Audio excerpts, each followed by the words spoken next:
Why hello Mr. President. I traveled all the way from the past to meet you here. This was my old house, so I figured I would come see how it's looking after all these years. It's a pleasure to meet you, President Lincoln. As a fellow president hailing from the great state of Illinois that had to overcome great odds to bring about a message of change, I would like to think of you as a predecessor. That's quite a compliment, President Obama. I'm glad to see the White House is still white. I never thought I'd see the day a colored person would be elected to the office of president, but then again, no one thought I would suspend the writ of habeas corpus and invade half the country, but I did. Invading half the country? Lincoln, please. I'm about to invade the entire world. 2 words. Attack drones. Oh, is that right? How did you manage to get that past the Congress? I know those good-for-nothing sons of bitches have to be a pain in your ass. If this was in my day, they'd literally be a pain in your ass. Your ass would be in pain. We weren't so nice back in those days. Congress? Congress? We talking about Congress?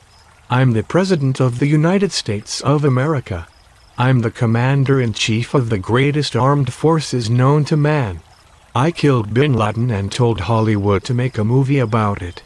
I'm trying to fulfill the agenda of the New World Order, and you talking about Congress.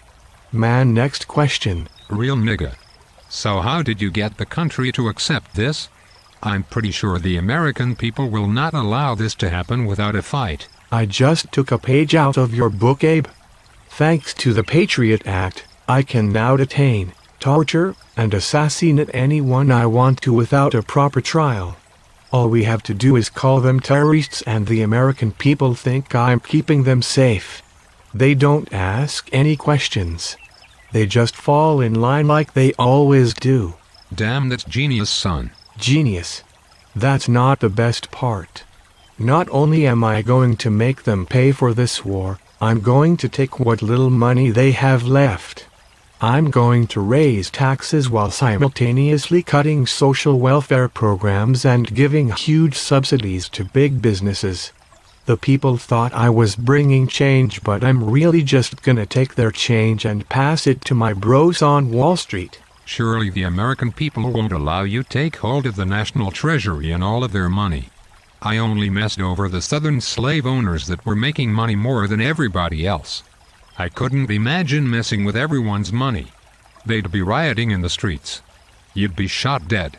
Trust me, I would know. Wow, Abe, you really are outdated. You didn't know that a few years after your death, Congress passed the Act of 1871. Long story short, the America you knew is long gone. That Constitution is null and void. The president can basically do whatever he wants and can get away with it as long he bends his words carefully. I'm a master of that. So let me get this clear. I sacrificed the lives of millions of young men to preserve the Union and rid the country of slavery. And a few years after I get killed for doing what I felt was the best thing to do, somebody comes behind me and destroys the whole thing? What the fuck, man? It was a gradual process, Abe. It took years and years of proper planning to bring this about. Slowly taking away their constitutional rights and making them feel it's a sacrifice they have to make for freedom is a way more effective way to enslave the population than fighting a bloody civil war. Make them feel they are free, Abe, and you'll never have to put them back in chains. That's slavery and deceit at its finest. And that's the American way. How the fuck did you get elected? I know that any rational human being with a brain would not fall into this trap. They have no choice, Abe.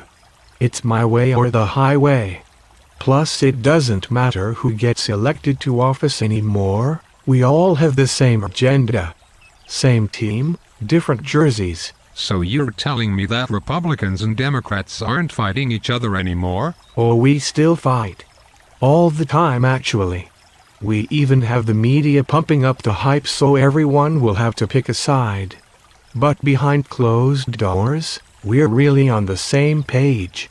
We just collect our paychecks, keep our lobbyists happy, and lie through our teeth.